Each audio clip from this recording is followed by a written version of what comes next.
STA TV Media Syiar Islam. Bismillahirrahmanirrahim. Alhamdulillah hamdan katsira thayyiban mubarakan fih mubarakan alaih kama yuhibbu rabbuna wa yarda. Wa usalli wa usallim ala nabiyyina al-karim Muhammadin wa ala alihi wa ashabihi wa man tabi'ahum bi ihsanin ila yaumiddin. Saudara-saudaraku, kaum muslimin dan kaum muslimat, sahabat pendengar radio Syiar Aceh 96,1 FM di mana saja yang bisa mendengarkan radio, dan juga radio yang ada di Kota Langsar, Kota Takengon, dan kota-kota Cane, dan secara khusus ayah bunda yang telah hadir di aplikasi Zoom pada pagi hari menjelang siang hari ini. Dan materi yang akan kita sampaikan adalah materi yang cukup penting ya, dan sebelum kita berbicara lebih jauh dari apa yang ditanyakan, kita mengetahui bahwasannya agama kita, agama Islam, adalah agama yang membuka segala pintu-pintu kebaikan. Kebaikan untuk dunia dan juga kebaikan untuk akhirat. Oleh karena itu, ada sebuah kaidah yang cukup populer di kalangan para ulama dan juga di kalangan para penuntut ilmu. Inna dina mabniun alal masalih wa takmiluha.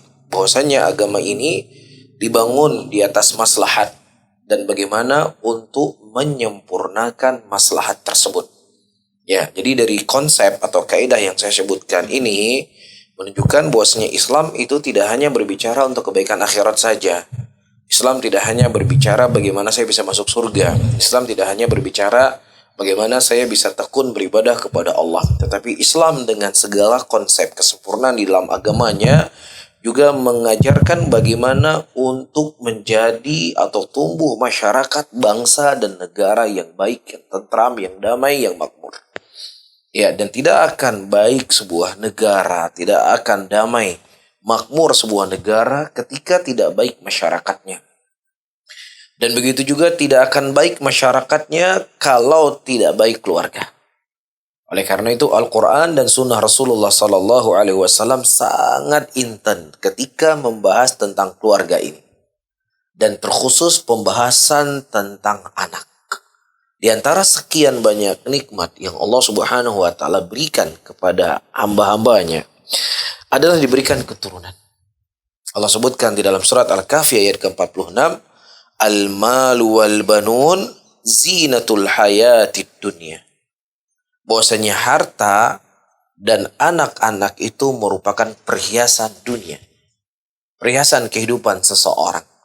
Oleh karena itu ayah dan bunda akan berusaha segala kemampuan yang mereka miliki untuk hadir anak di tengah-tengah mereka.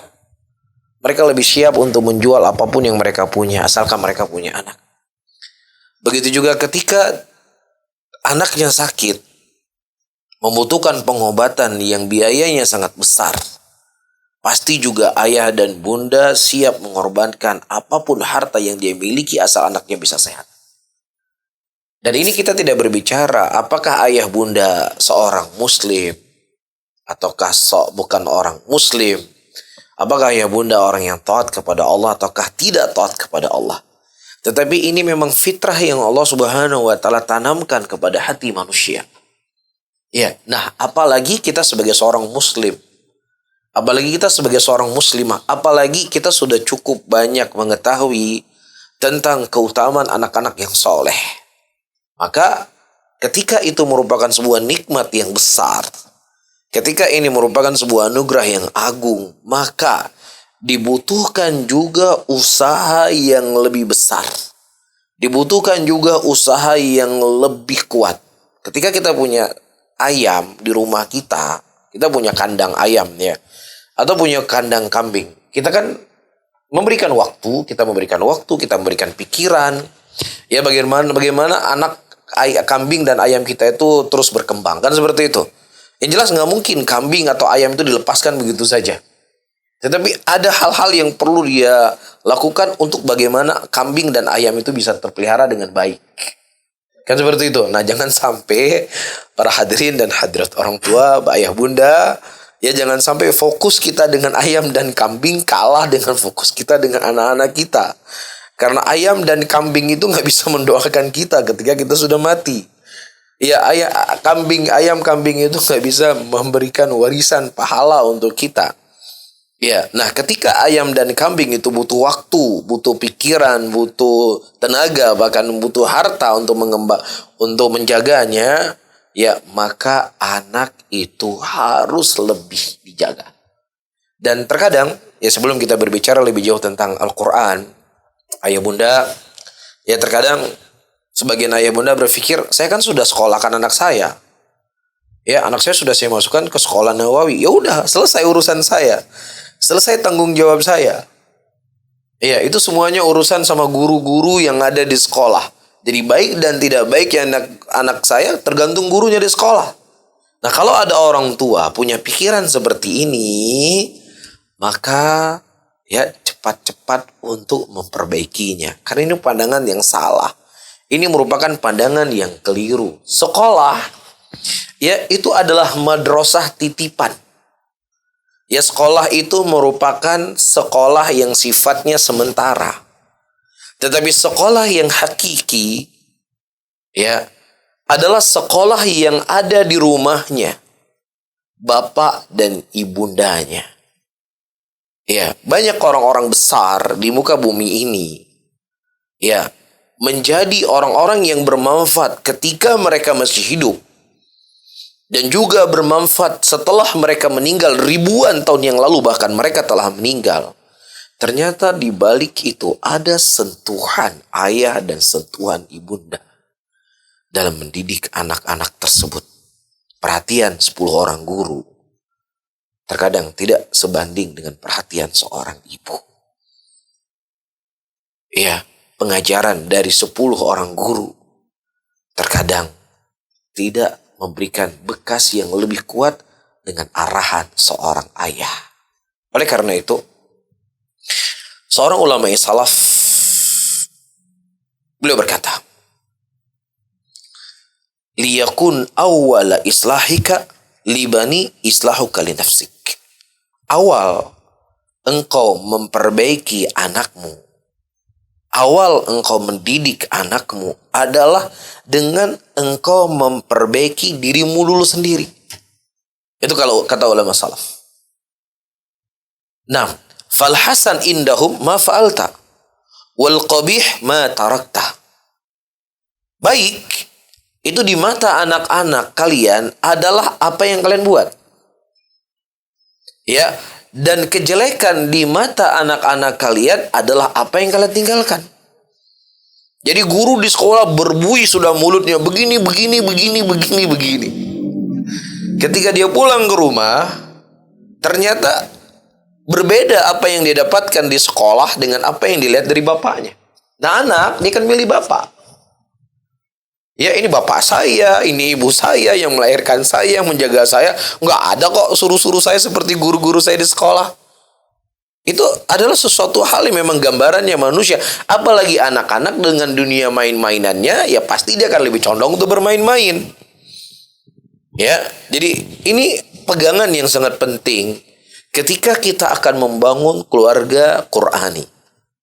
Ya, ini adalah pondasi yang sangat penting yang harus difahami oleh ayah dan bunda untuk melahirkan dari rumah-rumah kita, ya seperti rumah-rumahnya sahabat Rasulullah Sallallahu Alaihi Wasallam.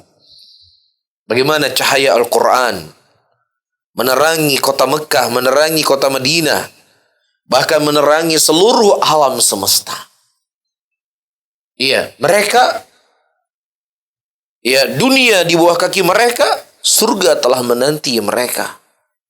Apa yang ada dalam pegangan, apa yang ada pada diri mereka? Apakah karena mereka orang yang punya banyak harta? Apakah mereka memiliki wajah yang tampan-tampan? Apakah mereka memiliki perlengkapan perang yang canggih?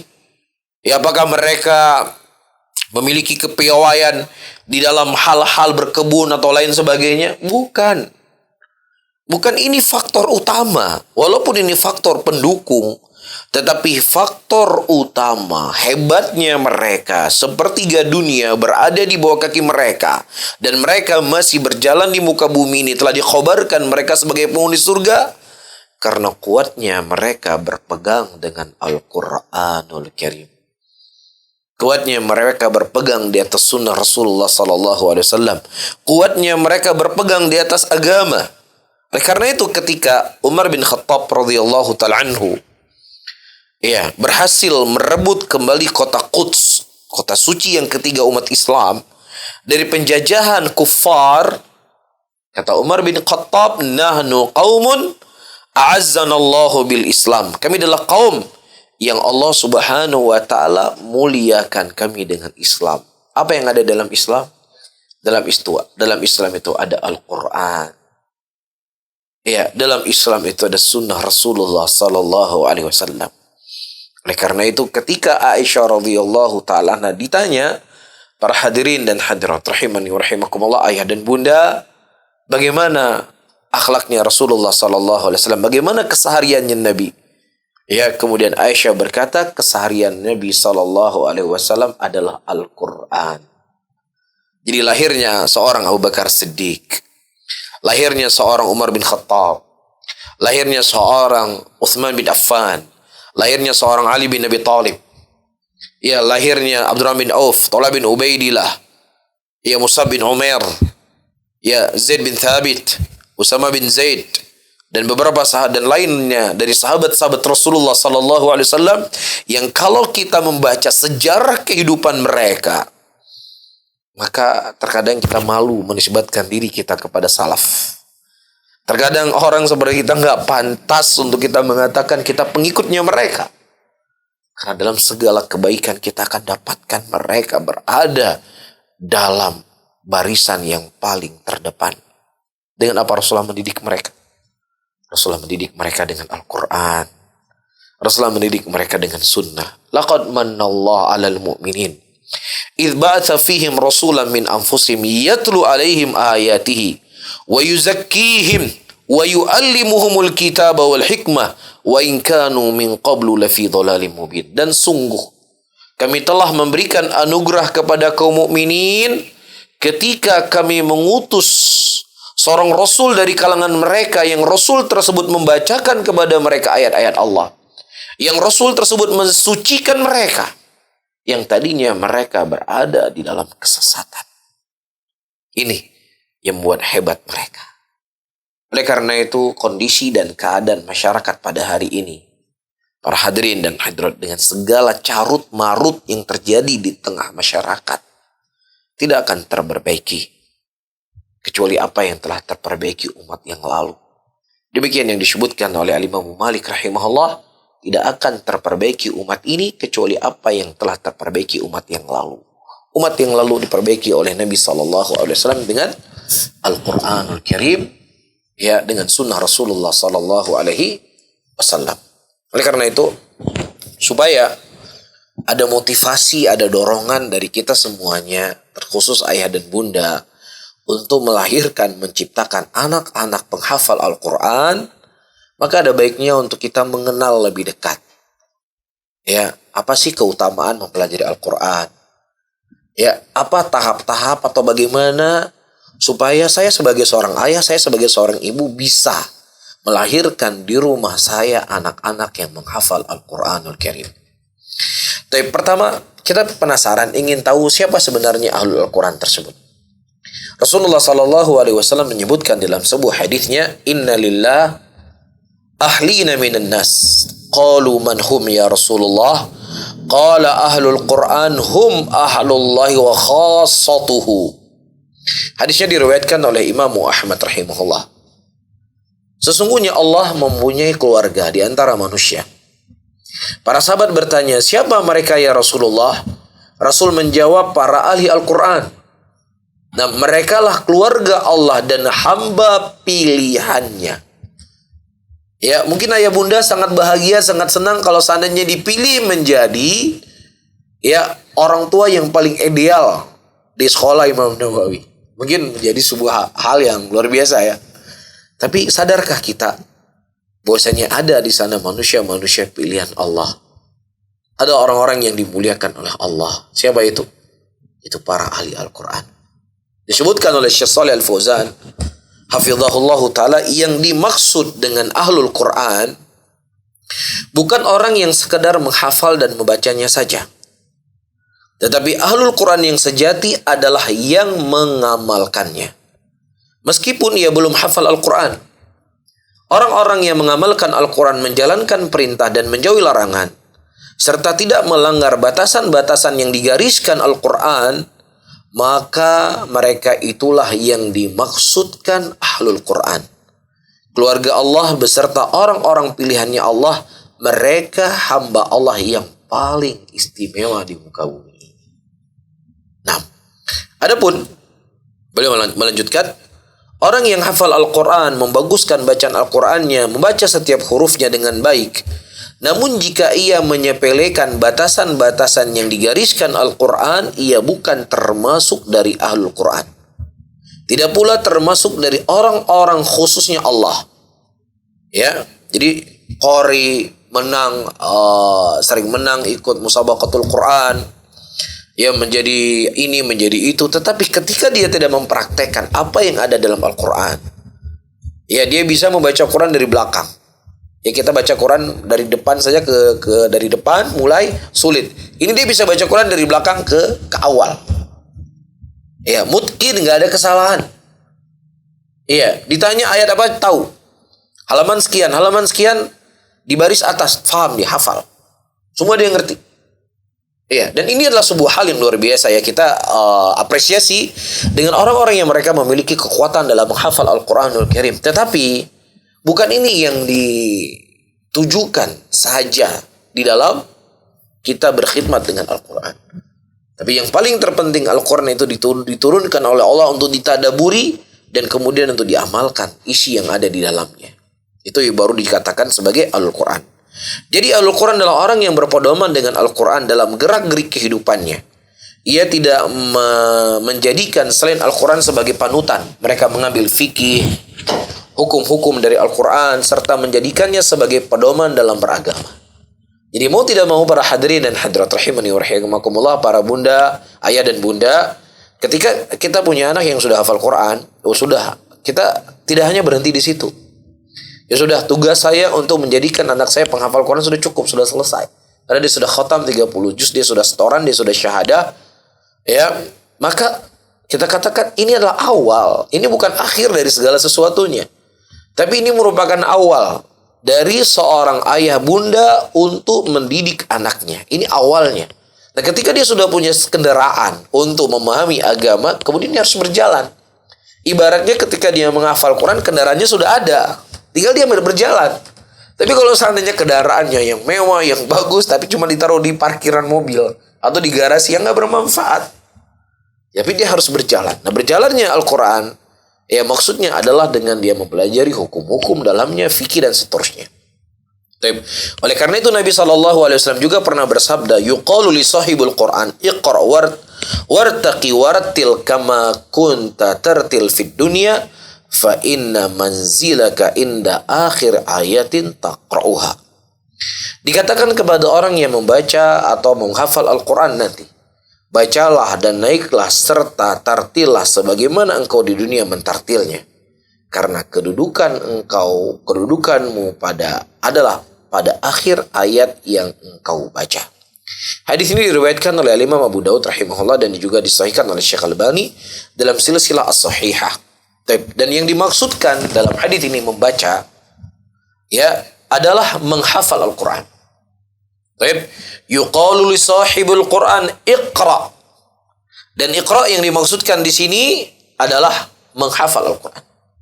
Demikian yang dikomentari oleh Syekh Al-Albani rahimahullah dalam kitab silsilah sahihah di halaman di nomor 2 hadis 2440. Beliau mengatakan, ketahuilah bahwa yang dimaksud dengan sahibul Quran, orang yang membaca Al-Quran di sini adalah orang yang menghafalkannya dari hati sanubari. Sebagaimana hal ini ditafsirkan berdasarkan sabda beliau SAW, suatu kaum akan dipimpin oleh orang yang paling menghafal kitabullah. Kedudukan yang bertingkat-tingkat di surga nanti tergantung dari banyaknya hafalan seseorang di dunia, bukan tergantung pada banyaknya bacaan saat ini. Oleh karena itu ayah dan bunda, kita kan masuk surga kan bukan hanya anak kita saja yang ingin masuk surga. Nah, kita juga ingin masuk surga. Iya, dan bukan hanya anak kita saja yang mereka mendapatkan kedudukan yang tinggi ketika mereka hafal Quran. Kita juga harus demikian. Ya jangan cuma qul huwallahu ahad saja yang dihafal. Sebelum ngaji, ya sebelum mulai istiqomah, sebelum mulai mengenal sunnah, ya tiga kul aja nggak nambah-nambah. Ya, sholat yang dibaca 3 kul saja nggak nambah-nambah. Dari semenjak dia menghafal 3 kul sampai mohon maaf jenggotnya sudah sampai ke dadanya 3 kul. Istiqomah 3 kul. Ini bukan istiqomah namanya. Mohon maaf ini malas ini namanya. Ya, maka para hadirin dan hadirat, ketika kita menginginkan anak kita akan menjadi orang yang hebat nanti di sisi Allah, seharusnya kita juga harus lebih.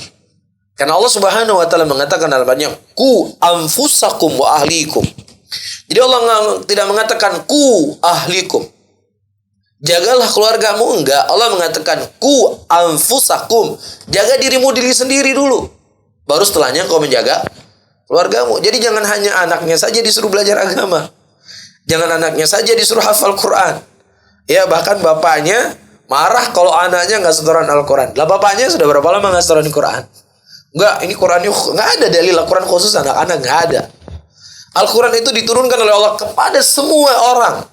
Hadis-hadis Rasulullah hasungan untuk menghafal Quran itu bukan hanya untuk anak, bukan hanya untuk santri, bukan hanya untuk santriwati, tapi itu untuk kita semuanya. Ya kecuali kalau memang ya sudah saya nggak ingin niat masuk surga, saya senang kalau lihat anak saya dalam surga walaupun saya dalam neraka, itu lain masalah. Baik, jelas ya. Namun dengan syarat hal ini dilakukan untuk mengharapkan wajah Allah semata dan bukan untuk mengharapkan dunia, dirham dan dinar. Baik.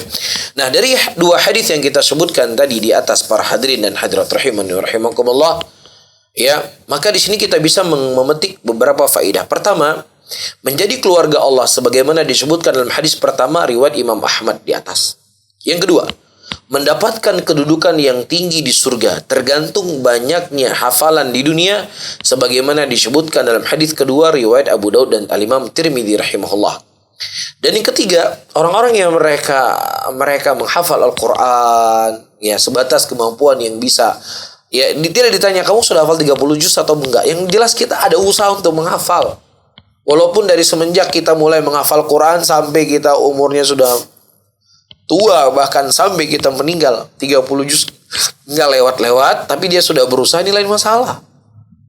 Ya, ini masalahnya nggak 3 kul istiqomah ini jadi masalah. Iya, baca Quran jadi imamnya, imam duhur, jadi sholat duhur itu dibaca, sholat asar itu juga, maghrib itu juga, isya itu juga. Ya untung nggak jadi imam. Kalau jadi imam 5 waktu dan semuanya dijaharkan nih kulawat semuanya rakaat sholatnya. Ya, nah ini para hadirin dan hadirat rahimani wa rahimakumullah, bagaimana kita menjaga waktu kita, bagaimana kita memberkahi kehidupan kita, maka insya Allah itu juga akan menjadi sebab berkah untuk keturunan kita. Dan juga diantara keutamaan Al-Quran adalah mendapatkan syafaat pada hari kiamat. Rasulullah SAW menyebutkan dalam hadisnya, Iqra'ul Quran fa innahu ya'ti yawmal qiyamah syafi'an li ashabihi. Iqra'u Zahrawain Al-Baqarah wa surati Al-Imran fa innahuma ta'tiyani yawmal qiyamah ka'annahuma ghammamatani aw ka'annahuma ghayayatani aw ka'annahuma firqani min tayr sawafun tahajjani an ashabihima. Iqra'u surat Al-Baqarah fa inna akhdaha barakata tarakaha hasratan wala tastati'uha al-batalah. Rasulullah SAW mengatakan, bacalah Al-Quran karena Al-Quran akan datang pada hari kiamat nanti sebagai syafi', pemberi syafaat. Ya, bagi yang membacanya, bacalah Az-Zahrawain, yaitu 2 surat cahaya, yaitu surat Al-Baqarah dan surat Ali-Imran, karena keduanya datang pada hari kiamat nanti seperti 2 awan atau seperti 2 cahaya sinar matahari atau seperti 2 ekor burung yang membentangkan sayapnya, yang mana bersambung satu dengan yang lainnya. Keduanya akan menjadi pembela bagi yang rajin membaca 2 surat tersebut. Bacalah pula surat Al-Baqarah. Mengambil surat tersebut adalah suatu keberkahan dan meninggalkannya akan mendapat penyesalan. Subhanallah. Para tukang sihir tidak akan mungkin menghafalnya. Jadi jangan sampai kita sama dengan tukang sihir. Ya tukang sihir karena memang pekerjaannya dia sulit menghafal surah Al-Baqarah. Iya. Dan hadis ini diriwayatkan oleh Imam Muslim rahimahullah. Dan juga di sana ada banyak sekali keutamaan-keutamaan yang lainnya. Di antaranya Rasulullah SAW mengatakan, khairukum man ta'allama al-Qur'ana wa 'allama. Sebaik-baik kalian adalah orang yang mempelajari Al-Quran dan mengajarkannya. Ad-dunya mal'unah wa mal'una wa ma fiha illa dzikrallah 'aliman aw muta'alliman. Ya, dunia itu terlaknat dan terlaknat apa yang ada di dalamnya, kecuali orang-orang yang berzikir kepada Allah. Dan Imam Nawawi mengatakan zikir kepada Allah yang paling utama, yang paling mulia adalah qiraatul Quran. Ya, dan juga kemudian para hadirin dan hadirat rahimani wa rahimakumullah, dari penjelasan kita tadi tentunya muncul motivasi dari kita sebagai orang tua, muncul dorongan ayah dan bunda. Ya, bagaimana supaya saya menjadi ahlul Quran? Ya, dan mengharapkan sesuatu, memimpikan sesuatu, mendambakan sesuatu yang itu cuman sekedar ingin tetapi tidak ada usaha, maka ini adalah sesuatu tipuan para hadirin. Ini merupakan sesuatu taswish dari syaitan. Karena Allah Subhanahu wa taala ketika menyebutkan sebuah ayat dalam Al-Quran, faman kana yarju liqa rabbih, barang siapa yang seseorang berharap untuk bertemu dengan Allah, apa caranya? Apa jalan yang harus ditempuh? Falyamal amalan salihah, hendaknya dia beramal dengan amalan saleh. Iya. Ketika seseorang ingin punya keturunan, ketika dia ingin punya anak, apa yang harus dilakukan? Ya harus menikah. Oh, saya ingin kalau punya anak bisa mendoakan saya, bisa ya menjaga saya bisa menafkahi dia dan saya mendapatkan pahala. Terus ya sudah, pingin aja. Jadi kalau bisa di-download anaknya. Tidak mau menikah, ini salah. Faham? Jadi segala sesuatu yang kita dambakan, maka itu harus ada usaha yang harus kita lakukan, harus ada. Kenapa dalam urusan dunia kita pintar? Kenapa dalam urusan dunia kita cerdas? Ya, saya ingin menjadi ini, dia akan berusaha. Saya mendapatkan ini, dia akan berusaha. Dan begitu juga ketika kita membahas, kita ingin membentuk sebuah keluarga yang mana keluarga itu menjadi ahlul Quran. Kita menjadi anak-anak kita dan kita sendiri sebagai keluarganya Allah Subhanahu wa taala di dalam memuliakan Al-Quran dan menyebarkan Al-Quran itu sendiri. Apa usaha yang harus kita lakukan para hadirin dan hadirat rahimani wa rahimakumullah? Pertama, segala sesuatu ya akan terbantu, akan menjadi istiqomah ketika dia benar niatnya kepada Allah Subhanahu wa taala. Nah, wa qadara rabbuka alla ta'budu illa iyyah wa bil walidaini ihsana. Ya, dan Allah Subhanahu wa taala mewajibkan kepada kalian untuk beribadah hanya kepada Allah Subhanahu wa taala. Nah, ketika seseorang dia memiliki niat yang tulus, memiliki niat yang murni untuk Allah, maka segala rintangan, segala halangan, segala cobaan, segala ranjau, segala jurang yang dia lewati di dalam mendidik anaknya menghafal Al-Quran, maka dia tidak akan pernah berputus asa. Kenapa? Karena yang diharapkan Allah itu hidup selama-lamanya. Yang dia lakukan untuknya, melihat apa yang dia lakukan. Dan bersama dengan itu dia menyadari Allah akan memberikan ujian kepada saya. Allah akan memberikan cobaan kepada saya. Allah akan memberikan kepada saya rintangan. Apakah rintangan ini akan saya lewati ataukah justru saya mundur? Nah, ketika kita mundur, disitulah kemudian kita akan ya melakukan selama ini bukan karena Allah. Kenapa harus kita mundur?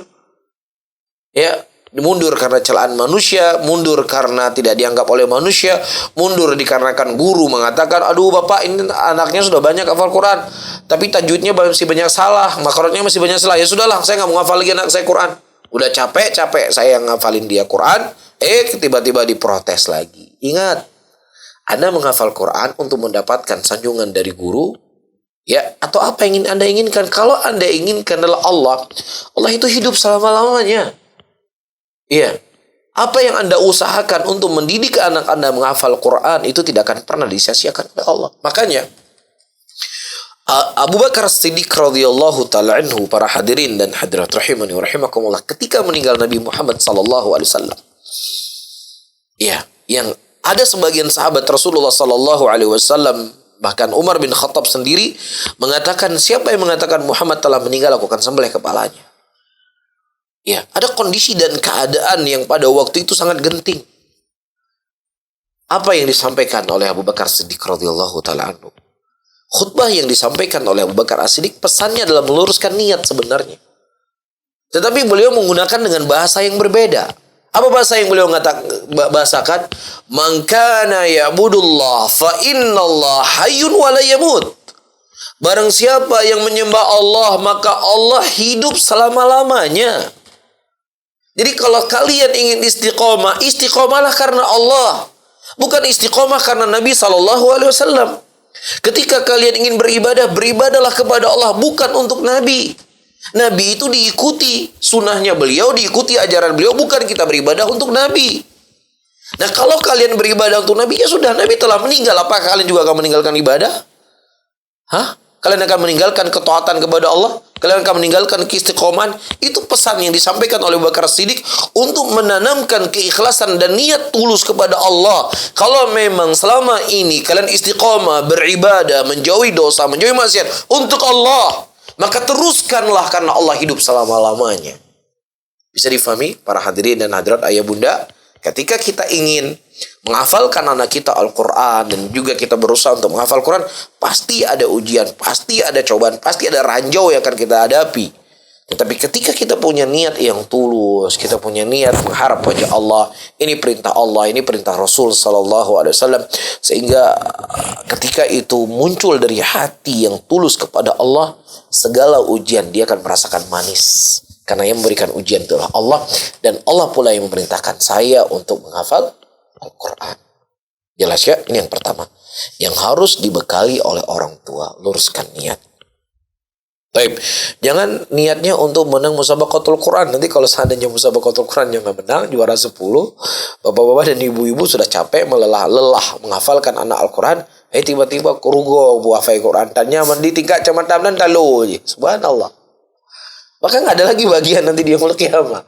Yang seharusnya itu tercatat sebagai amalan kebajikan Anda menghafalkan anak Anda Al-Quran.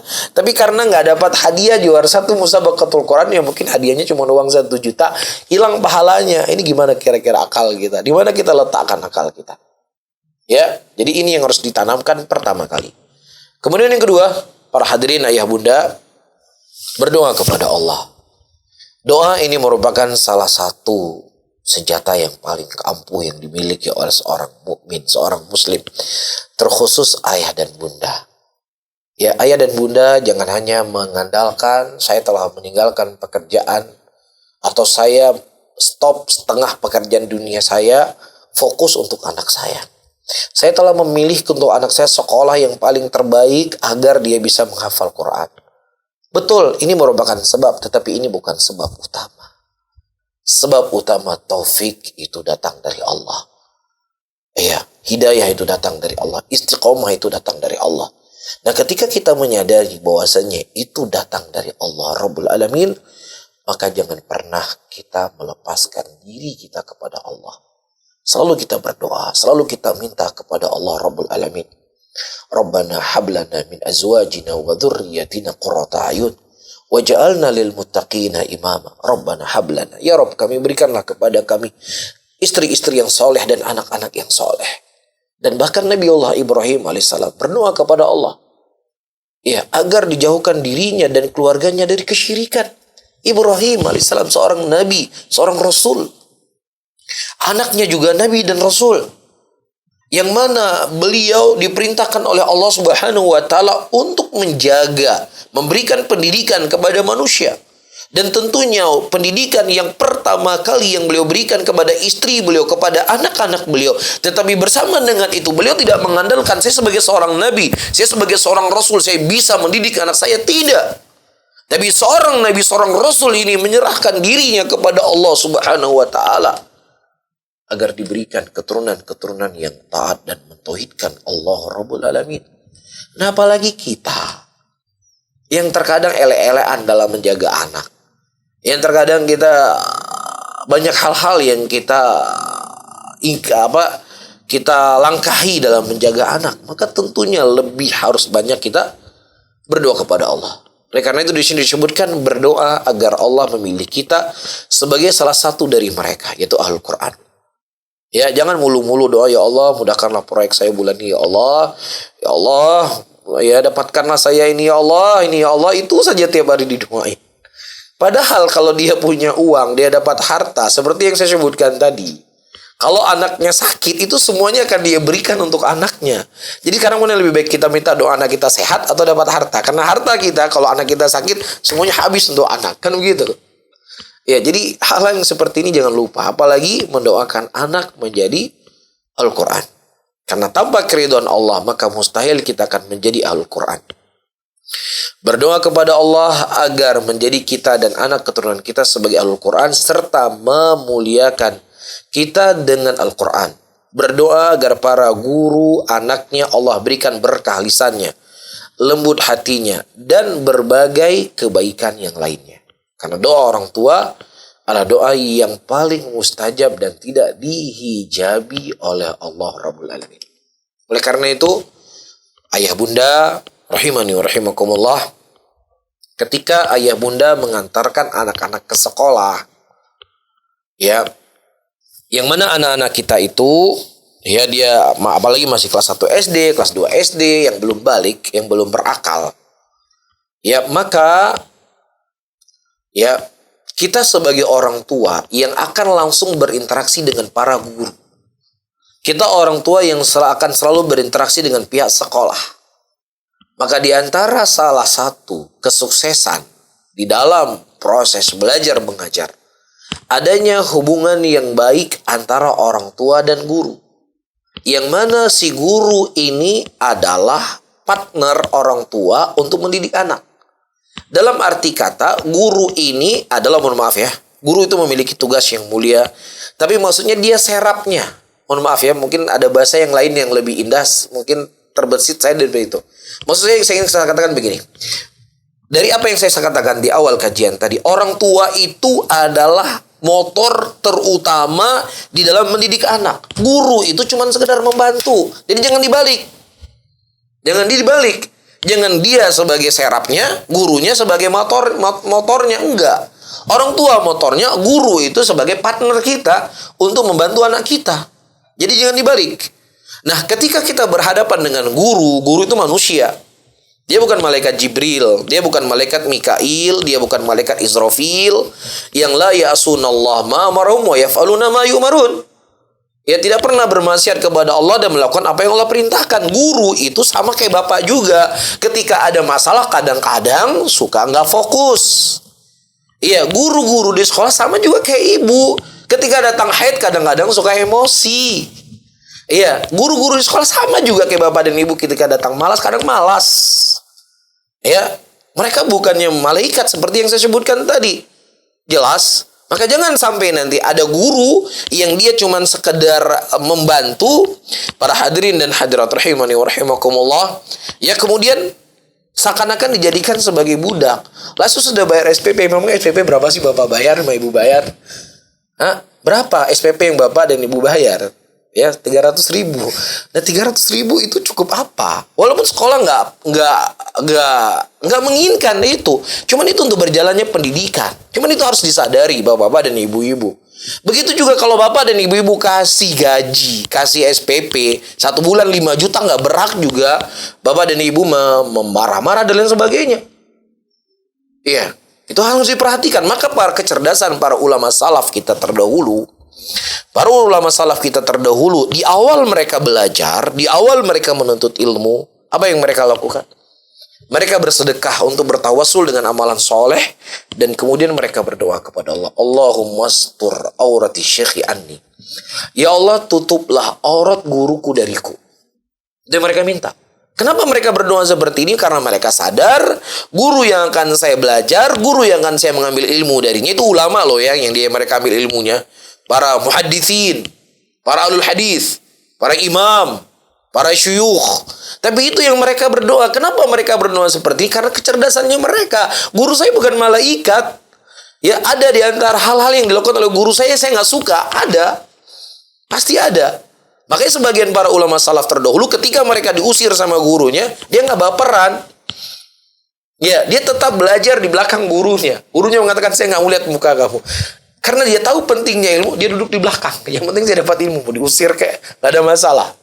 Iya, ini karena apa? Karena mereka tahu pentingnya ilmu. Iya, bahkan ketika datang orang-orang ke majelisnya Sufyan bin Sa'id Ats-Tsauri rahimahullah. Sufyan bin Sa'id Ats-Tsauri ya namanya guru, ada guru yang kalem, ada yang guru mungkin agak galak. Ya biasa manusia. Dan Sufyan bin Sa'id Ats-Tsauri termasuk guru yang galak. Guru yang galak. Akhirnya mereka keluar dari majelisnya Sufyan bin Sa'id Ats-Tsauri karena galaknya Sufyan bin Sa'id Ats-Tsauri. Kemudian Sufyan bin Ats-Tsauri mengatakan, ahmak, dungu, mereka tolol. Kenapa beliau mengatakan demikian? Kalau seandainya setiap ada sesuatu yang gak suka sama gurunya, cari guru yang lain, udah sampai kiamat dia gak dapat ilmu.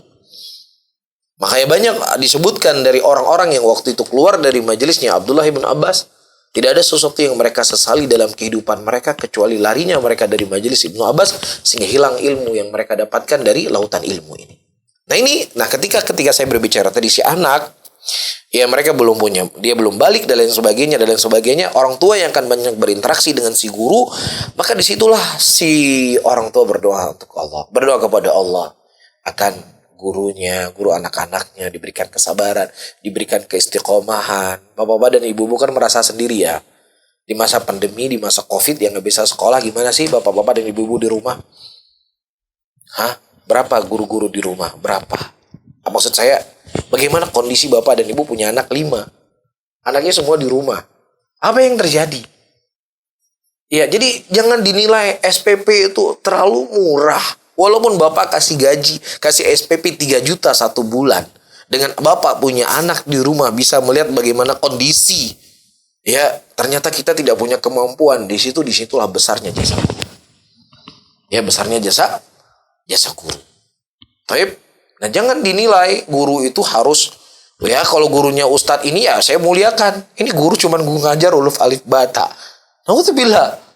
Ya seorang Syekh Bimbas menjadi Syekh Bimbas itu dimulai juga dengan alif bata. Seorang Syekh Ibnu Utsaimin menjadi seorang Syekh Ibnu Utsaimin, ya juga dimulai dengan membaca Iqra. Tidak langsung seperti Syekh Ibnu Utsaimin. Sehingga siapa guru yang paling berjasa? Guru yang paling berjasa adalah guru yang pertama kali mengenalkan anaknya agama. Kemudian para hadirin dan hadirat rahimani wa rahimakumullah, di antara hal yang terpenting juga yang perlu diketahui adalah menjauhi maksiat. Upayakan menjauhi diri dari segala keburukan, maksiat dan apa saja yang tidak baik berupa pelanggaran rambu-rambu syariat dan nilai-nilai Al-Quran. Perlu diketahui bahwa maksiat sangat memberikan pengaruh kepada hafalan Al-Quran. Imam Syafi'i rahimahullah berkata, syakautu ila waqi' suhifdhi farsyadani ila tarkil ma'asi wa akhbarani bi anna al-ilma nurun wa nurullah la yahdi li'asi. Aku pernah mengadu kepada Waqi' tentang jeleknya hafalanku. Lalu beliau menunjukkan untuk meninggalkan maksiat. Beliau memberitahu kepadaku bahwa ilmu adalah cahaya dan cahaya Allah tidaklah mungkin diberikan kepada ahli maksiat. Maka, untuk menjadi ahlul Quran haruslah meninggalkan segala bentuk kemaksiatan karena Allah. Segala maksiat telinga mendengar musik dan nyanyian agar telinga tenang dengan mendengarkan bacaan Al-Quran. Maksiat mata dengan melihat tontonan aurat di televisi, HP, majalah dan lain-lain agar mata Allah berikan berkah untuk lancar dalam membaca Al-Quran. Karena maksiat yang dilakukan oleh hati bisa menjadi sebab Allah cabut rasa cinta kepada Al-Quran. Ya sehingga menjadi malas membacanya, menghafalnya, mempelajarinya dan mengamalkannya. Yang terkadang si anak betul dia nggak nonton dia nggak lihat HP-nya. Si anak dia nggak main game, si anak nggak dengar macam-macam. Tapi bapaknya ini sampingnya yang dengar. Ya bapaknya di sampingnya yang melihat. Ya gimana anaknya akan semangat untuk ngafal Quran? Nanti yang ada gurunya diprotes. Nyotiban le gure-gure. Anu dong 2 euro di rumah. Ya pre mendang 2 euro ka beu. Tiban ini purno ban purno begar di rumah. Age baterai HP duha. Ya gula di minggu 2 rumah 2 jam kagak ada. Ya mau gimana nggak hilang. Anak pulang ke rumah, yang pertama dia dengar ketika naik motor, ketika dia dengar naik mobil, bapaknya setel musik. Ya bapaknya main game, bapaknya nonton hal-hal yang dimikir. Gimana anaknya mau istiqomah? Ya baik kemu 2 jam 5 menit kagak dah. Jadi inilah saya katakan tadi, harus ada kerjasama yang baik. Harus ada kerjasama yang baik dengan guru. Karena guru itu cuma penyambung saja. Si anak itu suri tauladannya seperti yang saya sebutkan tadi adalah orang tuanya di rumah. Bagaimana si ibu, bagaimana si bapak, itulah si anak tadi. Taib. Dan juga para hadirin dan hadirat rahimani wa rahimakumullah, di antara hal yang paling penting juga adalah berakhlak yang mulia. Akhlak mulia ini merupakan awal pertama seseorang melihat baik ataukah tidak baik apa yang kita ajarkan, apa yang kita pelajari, apa yang kita anut, apa yang kita yakini. Ya, Syekh Albani rahimahullah, beliau pernah mengatakan, aku melihat bahwasanya masalah yang paling terbesar ya yang menimpa umat Islam hari ini adalah masalah akidah, masalah tauhid. Kegelincirannya mereka dalam masalah akidah dan tergelincirnya mereka dalam masalah tauhid. Tapi setelah aku melihat kembali, ternyata selain masalah akidah, selain masalah tauhid, ya, masalah akhlak adalah masalah yang asas yang hari ini jauh dari umat Islam, dari akhlak Islam itu sendiri. Para hadirin dan hadirat rahimani wa rahimakumullah, orang-orang yang mereka mensekolahkan anaknya di sekolah umum yang tidak tersentuh dengan pelajaran agama kecuali sedikit, ya, dia akan melihat bagaimana anak-anak kita. Dia akan melihat bagaimana buah hati ayah dan bunda. Dia tidak melihat kamu sudah hafal berapa juz, bukan itu yang pertama dia lihat. Ya, kamu sudah hafal berapa doa, bukan itu yang pertama dia lihat. Tapi yang dilihat bagaimana perangai anak-anak kita. Bagaimana etikanya, bagaimana cara dia berkomunikasi, bagaimana cara dia berbicara, bagaimana cara dia bergaul. Di situ akan terlihat. Ya, begitu juga orang-orang di luar sana, orang kafir. Mereka nggak tahu bagaimana kemuliaan Islam, mereka nggak tahu bagaimana keagungan Al-Quran, mereka nggak tahu bagaimana indahnya ya ajaran Islam itu sendiri. Tetapi yang pertama mereka lihat bagaimana akhlak dan perangainya umat Islam. Ketika umat Islam memiliki etika dan perangai yang baik, itulah akan menjadi landasan mereka. Oh, ternyata Islam agama yang baik. Tapi ketika perangai itu adalah tidak beretika dengan etika yang baik, orang akan memandang Islam itu agama yang jelek. Makanya Nabi SAW ketika Dzul Khuwaisirah mengatakan, "Idil ya Muhammad, bersikap adillah engkau wahai Muhammad." Kemudian Nabi SAW mengatakan, kalau seandainya aku tidak adil sementara aku diturunkan Al-Quran, siapa lagi akan adil? Kemudian Umar bin Khattab berkata, "Ya Rasulullah, apakah kau penggal laki-laki munafik ini ya Rasulullah?" Kata Nabi SAW, jangan kau penggal. Nanti manusia menyangka bahwasanya Muhammad telah membunuh sahabatnya sendiri. Ini kan sholatnya bersama Muhammad SAW. Dia berjihad juga bersama Muhammad SAW. Dia berperang bersama, berjalan bersama, kok dibunuh? Berarti Islamnya agama nggak benar. Orang kan nggak tahu kalau dia munafik. Orang nggak tahu dia mencela Rasulullah. Yang mereka tahu ini orang Islam dibunuh sama temannya sendiri. Itu dijaga oleh Nabi. Dan cara kita menjaganya, para hadirin, kita sebagai orang tua, kemudian kita didik anak kita di atas akhlak yang mulia. Dan itu asal dari pendidikan yang diajarkan oleh Nabi SAW. Rasulullah SAW ketika melihat seorang anak yang makannya tidak beraturan, yang pertama makan tidak beraturan gak haram, cuman sekedar etika, cuman sekedar akhlak. Yang kedua dia belum balik, dia masih kecil, tetapi Nabi SAW ya sempat menasehati mereka, sempat memberikan bimbingan. Ya bunai, samillah, kul biyaminik, kul bimayalik. Wahai anak kecil, sebutlah nama Allah, makanlah dengan tangan kananmu, dan makanlah yang paling terdekat denganmu. Ya. Apa yang diajarkan oleh Nabi di sini? Etika, attitude, akhlak. Dari kecilnya sudah diajarkan. Tapi kalau seandainya orang tua, alah, mendeng menyabakan man. Be aku tatanya. Ya, kadang ketika pandangan orang tua seperti ini, ya sudah, anaknya akan jadi liar. Ya, anaknya tidak punya attitude, tidak punya etika. Bahkan bapak dan ibu-ibu yang dimuliakan oleh Allah ya bunda, terkadang, mohon maaf, terkadang ya, ada anak-anak yang tidak pernah tersentuh dengan Al-Quran. Dalam arti kata tidak pernah tersentuh dengan pesantren, tidak pernah tersentuh dengan pelajaran agama kecuali hanya sedikit. Tapi terkadang akhlaknya, adabnya, attitude-nya, bahkan ibadahnya terkadang lebih tenang kita lihat daripada anak yang sekolahnya di sekolah agama. Saya sekarang bukan sedang anti sekolah agama, naudzubillah ya, bukan. Tetapi yang ingin saya sampaikan di sini, ya, kepedulian orang tua itu sebenarnya dibalik itu semuanya. Kalau kita melihat ada orang-orang awam dari awam muslimin yang mereka bukan sekolahnya di agama tapi akhlak karena gitu luar biasa. Ternyata dibalik itu ada contoh yang didapatkan dari orang tuanya. Ada kepedulian, perhatian orang tua kepada anaknya. Ya, nah, dan di tengah-tengah teman kajian, terkadang itu yang saya sebutkan tadi. Pokoknya saya sudah selesai, anak saya jemput, sudah saya antar, udah selesai. Udah selesai. Ya, setelahnya ya urusannya dia sendiri. Inilah kemudian ada kekosongan yang seharusnya disitulah orang tua yang harus menjaga anaknya, mendidik anaknya, membimbing anaknya, memberikan contoh kepada anaknya dengan akhlak yang mulia tadi. Karena para ulama mengatakan akhlak itu dibagi menjadi dua. Ada sesuatu yang memang sudah menjadi tipikal, sesuatu yang memang sudah datang dari kondisi anak tersebut demikian. Ada anak terkadang ya dari sisi perubahan atau dari sisi pendidikan yang diberikan, dari sisi arahan yang diberikan. Nah, orang tua mau tidak mau harus fokus dengan pendidikan anak-anak. Ketika dia makan tangan kiri, ingatkan nggak boleh makan tangan kiri. Ya, ketika misalnya dia mengganggu adiknya, memukul adiknya, langsung diingatkan di situ nggak boleh mukul adik. Ya nanti berdosa, nanti Allah marah. Jadi mau nggak mau memang harus repot. Ya mau nggak mau harus repot. Jadi kalau nggak mau repot ya udah jangan punya anak, udah selesai. Ya sekalian juga jangan nikah. Jadi kan nggak repot-repot, istri nggak ada, anak nggak ada. Tapi ketika sudah punya istri, punya anak-anak, ya mau nggak mau kita harus repot. Mau nggak mau kita harus mendidiknya. Dan hasilnya mungkin bukan sekarang kita dapatkan. Hasilnya ketika dia sudah dewasa.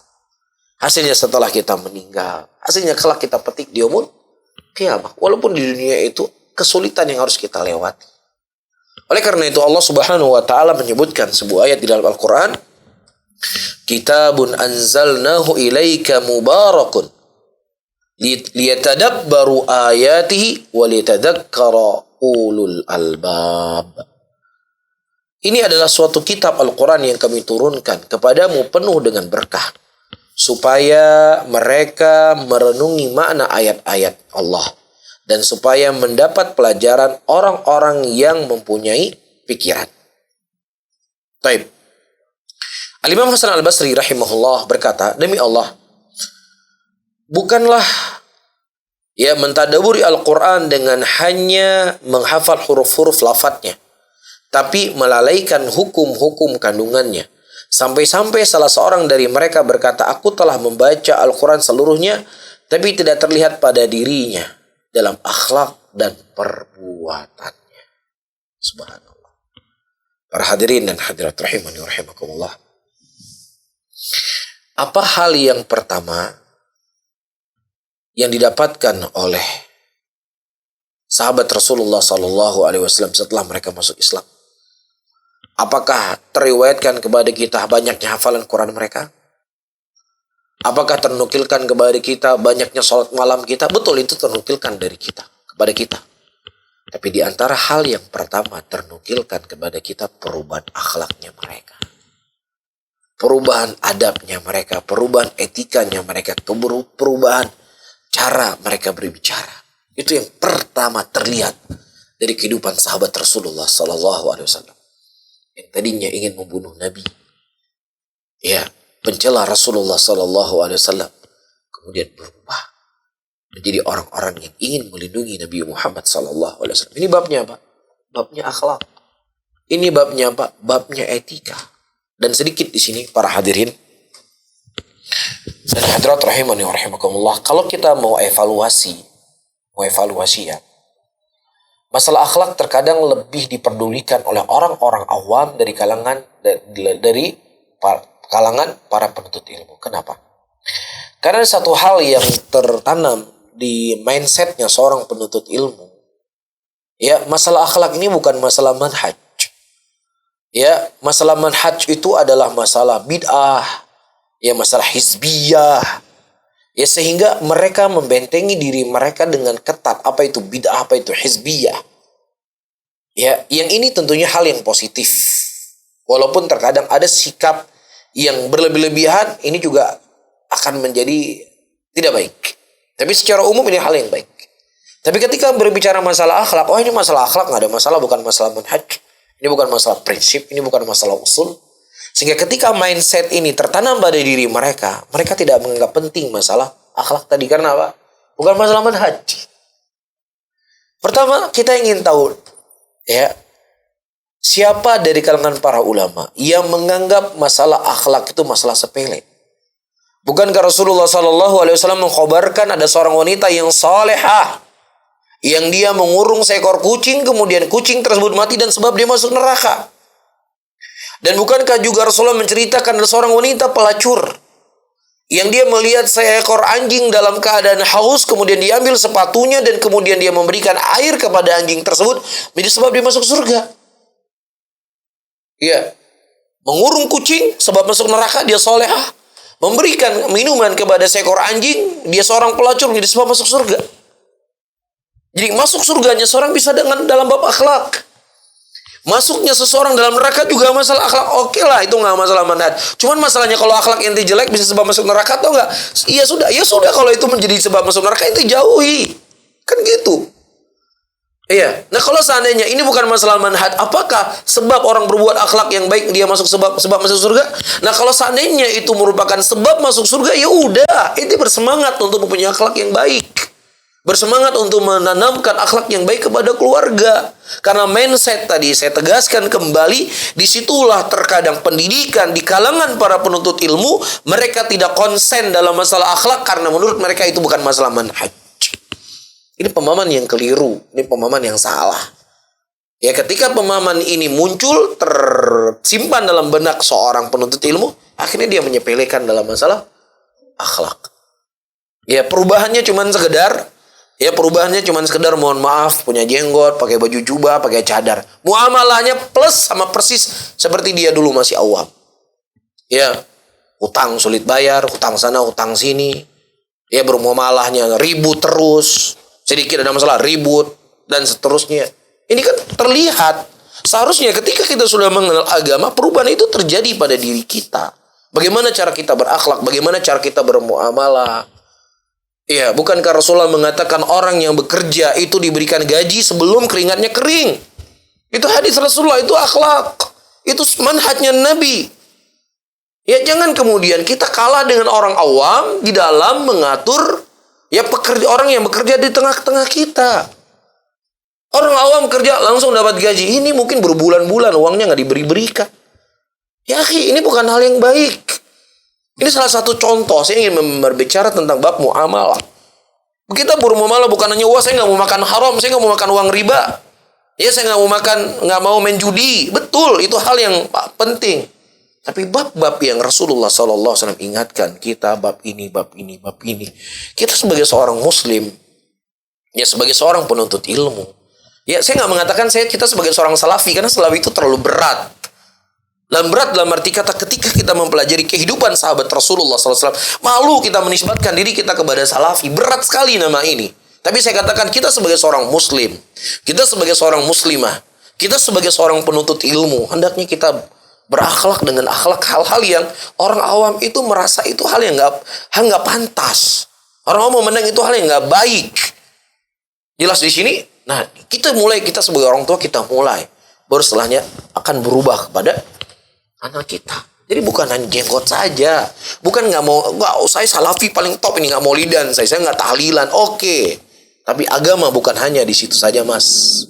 Allah mengatakan dalam ayatnya, ya ayyuhalladzina amanu dukhulu fis silmi kafah. Hai orang beriman, masuklah kalian ke dalam Islam secara kafah, secara totalitas. Yaitu perintah Allah Rabbul Alamin. Lain halnya para hadirin dan hadirat rahimani wa rahimakumullah, orang-orang yang memang sesuatu yang mengkondisi kondisi tertentu, ya lain masalah. Ya, ini kita cerita. Yang saya maksudkan di sini adalah sifat-sifat muamalah yang dia bermudah-mudahan. Ya, yang dia bermudah-mudahan. Itu maksud saya. Paham ya? Bermudah-mudahannya dia. Lain halnya kalau dia terjepit, dia kondisi-kondisi tertentu yang memang bukan disengaja atau bukan yang memang dia bermudah-mudahan di situ, ya itu lain masalah. Itu setelah datang nas penyebutannya. Ini masalahnya dia bermudah-mudahan di situ. Menyepelekan, tidak memperdulikan apa yang telah datang dari akhlak Nabi kita Muhammad sallallahu alaihi wasallam. Dan juga para hadirin dan hadirat, memperbagus membaca Al-Quran. Yang dimaksud memperbagus membaca Al-Quran adalah membaca dengan tahsin, al-qiraah, memperindah bacaan Al-Quran, dan Allah memerintahkan agar Al-Quran dibaca dengan tertil, bukan membaca dengan meniru lagu atau lagam tertentu. Ya, orang Aceh bacanya lagam Aceh, orang Jawa bacanya lagam Jawa, orang Sunda bacanya lagam Sunda. Enggak, tapi itu harus ada aturan yang telah teratur dalam bacaan Al-Quran. Membaca dengan tartil maksudnya adalah mentajwidkan huruf-hurufnya dengan mengetahui tempat-tempat berhentinya. Baik, jadi bukan mengikuti irama lagu. Ya, terkadang ada orang dia ingin meniru seorang qari. Ada orang memang pas bagus ya. Ada orang, saya nggak katakan nggak bermasalah, nggak masalah, silahkan. Cuman ketika dia meniru seorang qari, yang dia tiru bukan tajwidnya, dia tiru adalah panjang pendeknya. Naiknya suara yang seharusnya nggak diperpanjang karena memang dia ingin meniru jadi perpanjang. Ya, makanya ini salah. Jadi Al-Quran itu ketika dia baca sesuai dengan tajwid, sesuai dengan berhenti panjang pendeknya, Al-Quran itu sendiri akan indah ketika terbaca. Baik. Dan kemudian dan dibaca dengan jelas setiap hurufnya. Inti tartil dalam membaca adalah membacanya pelan-pelan, jelas setiap hurufnya tanpa berlebihan.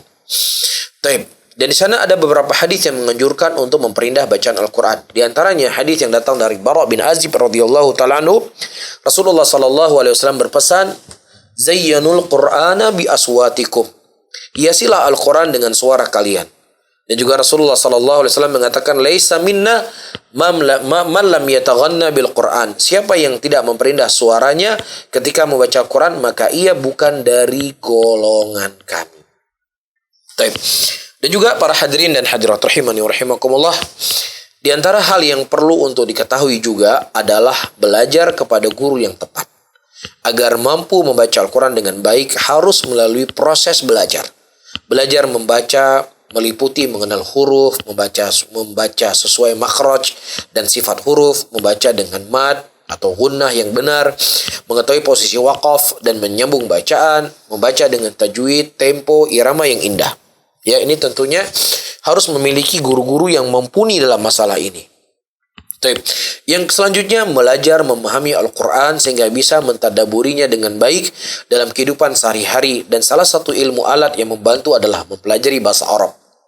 Di antara upaya agar mampu membaca Al-Quran adalah mempelajari membaca Al-Quran kepada guru yang tepat, yang mampu membaca dengan benar, mampu mendeteksi kesalahan bacaan lalu memperbaiki bacaan, memiliki kemampuan yang baik dalam ilmu tajwid, dan tentunya guru yang mengamalkan Al-Quran secara benar dan mengajarkan muridnya mengamalkan Al-Quran dalam berbagai aspek syariat Allah, meliputi akidah, ibadah, dan muamalah. Dan juga di antara hal yang penting adalah memuliakan guru, sebagaimana yang telah saya sampaikan tadi sebelumnya. Ya, dan juga adalah bergaul dengan teman yang baik, yang memberikan waktu terbaik untuk menghafal dan tidak menunda-nunda hafalan. Dan selanjutnya adalah rutin membaca, mendengar, dan mengulang-ulang hafalan Al-Quran itu sendiri. Wallahu a'lam bishawab. Ini kajian kita sampai jam berapa? Tanya jawabnya. Soalnya saya jam 11 ada kajian lain. Mungkin kita cukupkan sampai di sini. Waktu yang tersisa mungkin kita akan jawab beberapa pertanyaan, tentunya sebatas kemampuan yang saya ketahui dan saya tidak dibebani oleh Allah ya, oleh apa yang saya tidak ketahui, dan mungkin kita cukupkan sampai jam 10 lewat 50 menit atau 10.45 menit. Jazakallahu khairan Ustaz atas penyampaian materinya pada hari ini. Semoga kajian perinti kita pada hari ini mendapatkan keberkahan sekaligus bermanfaat untuk kita semua yang mendengarkan. Alhamdulillah sudah masuk pada sesi kedua. Masya Allah, menarik sekali ya pembahasan kita pada hari ini. Bagaimana kita bisa membangun keluarga Ahlul Quran yang tentunya ini dilandasi dengan fondasi akhlak mulia sesuai dengan pembahasan Ustaz tadi, sesuai dengan tema kita juga pada hari ini. Dan kami ingatkan kembali bagi yang ingin bertanya bersama narasumber, kami tunggu di 0852 1414 2314. Bagi yang mendengarkan kami via Zoom, kami persilakan untuk mengirimkan pertanyaan melalui kolom komentar saja, tidak melalui video maupun audio ya. Insya Allah akan kita bacakan satu persatu. Dan alhamdulillah sudah masuk beberapa pertanyaan. Kita bacakan dari via Zoom terlebih dahulu. Bismillah Ustadz, bagaimana cara menasihati anak yang sangat malas dalam belajar, yang usianya hari ini sudah kelas 3 SMP, padahal nasihat dari orang tuanya sudah sangat sering dia dengar. Barakallahu fiik. Baik. Para hadirin dan hadirat rahimani wa rahimakumullah. Orang tua adalah orang yang paling mengerti dan tahu bagaimana tipikal anaknya. Dan dia yang paling mengerti dan tahu bagaimana cara dia masuk kepada anak-anaknya. Dan disitulah dia maksimalkan. Dan jangan pernah dia berputus asa. Jangan dia berputus asa. Semaksimal mungkin. Nah, setelah dia maksimal mungkin di dalam dia memberikan arahan kepada anaknya, yang paling terpenting jangan dia lupa berdoa kepada Allah. Jadikan waktu-waktu istimewa kita untuk anak kita dalam berdoa. Jadikan waktu-waktu istijabah. Ya, kalau misalnya dengan kondisi yang ditanya, ya belum pernah bangun sholat malam, maka mulai malam ini bangunlah sholat malam. Bangun sepertiga malam, mengadu kepada Allah. Ya, mengungkapkan segala curahan hatinya kepada Allah Rabbul Alamin. Sambil menangis di hadapan Allah. Terus dilakukan. Ya, maka ini merupakan hal yang paling mudah sebenarnya, tapi berat untuk dilakukan. Maka disitulah dibutuhkan hati dan dibutuhkan pentingnya masalah yang sedang kita hadapi dengan anak kita tersebut. Bangun sepertiga malam, menangis. Karena banyak masalah-masalah yang tidak bisa terselesaikan dengan akal dan logika kita, tapi terselesaikan dengan doa. Ingat para hadirin dan hadirat ayah bunda, kisah Nabiullah Yunus alaihissalam berada dalam perut ikan yang dibawa ke tengah samudera yang sangat gelap gulita, yang secara logika dan akal tidak akan mungkin selamat. Tapi subhanallah, beliau mengadu kepada Allah. Ya, la ilaha illa anta subhanak inni kuntu minadh dhalimin. Tidak ilah yang berhak disembah kecuali Engkau, Maha Suci Engkau ya Allah, dan aku termasuk dari orang-orang yang zalim.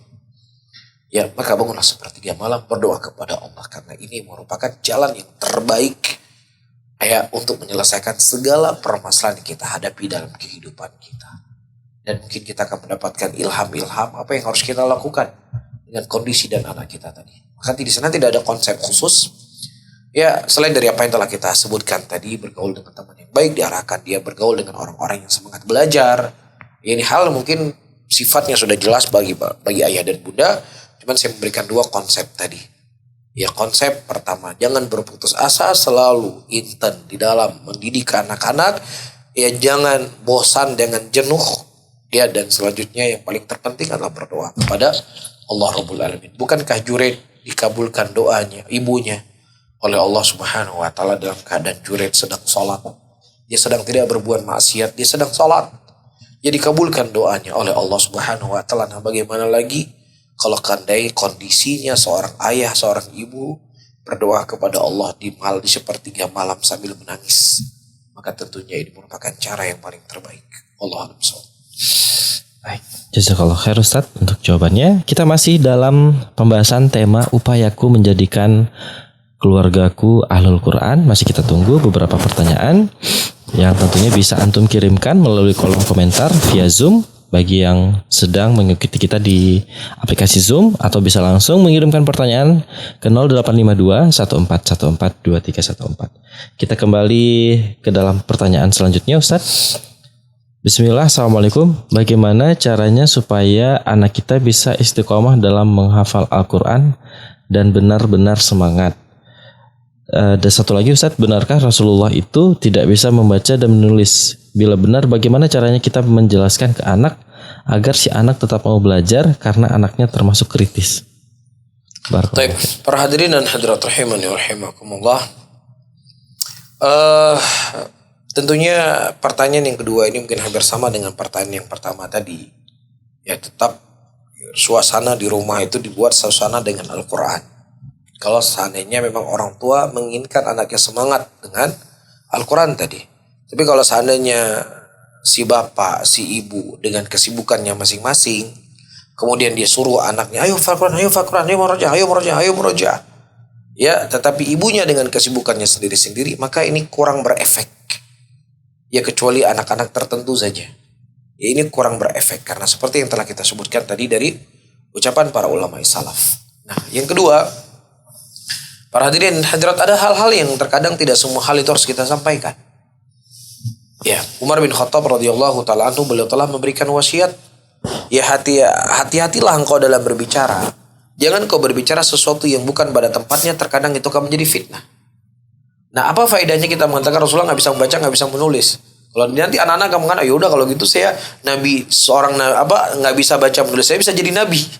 Apalagi ini, ya sudahlah saya nggak usah sajalah belajar baca dan menulis dan sebagainya. Jadi ada hal yang nggak perlu kita sampaikan. Nah, ketika di sana misalnya sudah terdengar, ya sudah kita ingatkan. Ya, kita kasihkan pemahaman kepadanya, pemahaman yang mudah untuk dia fahami. Pertama, kita katakan Allah itu mampu. Allah mampu segalanya. Dan Allah lah yang mengutus Nabi tersebut. Dan Allah yang menetapkan demikian. Dan ketetapan Allah adalah ketetapan yang hak. Itu kita tanamkan. Yang kedua, di zaman diturunnya Al-Quranul Karim, yang menjadi tren atau sesuatu yang viral pada waktu itu adalah penggunaan bahasa yang indah. Oleh karena itu banyak para penyair-penyair Arab yang mereka menggantungkan syair-syairnya di Ka'bah. Iya, makanya setiap nabi dan rasul yang diutus oleh Allah diberikan mukjizat apa yang menjadi trending pada waktu itu.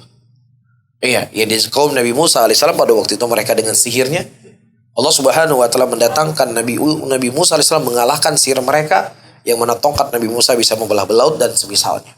Nah, begitu juga, dan itu tujuannya supaya mereka cepat beriman. Itu tujuannya. Nah, begitu juga di umatnya Rasulullah SAW, kaum Quraisy. Orang yang mulia di pandangan mereka adalah orang yang hebat dalam retorika, hebat dalam menyusun kalimat. Syair itu sangat populer pada waktu itu. Kemudian Allah Subhanahu wa taala mendatangkan Al-Qur'an dengan bahasa yang sangat indah. Ya, dengan kalimat-kalimat yang tersusun yang sangat indah. Terlebih orang Arab, mereka lebih merasa sendiri keindahan Al-Quran tersebut karena itu bahasa mereka. Baik, kenapa kemudian Allah menjadikan nabinya tidak bisa membaca dan tidak bisa menulis apa yang tertulis? Supaya memudahkan mereka beriman kepada Al-Quran. Ini gak mungkin datang dari Muhammad. Karena Muhammad ini tidak bisa membaca dan tidak bisa menulis apa yang tertulis. Karena dia ammi, gak mungkin.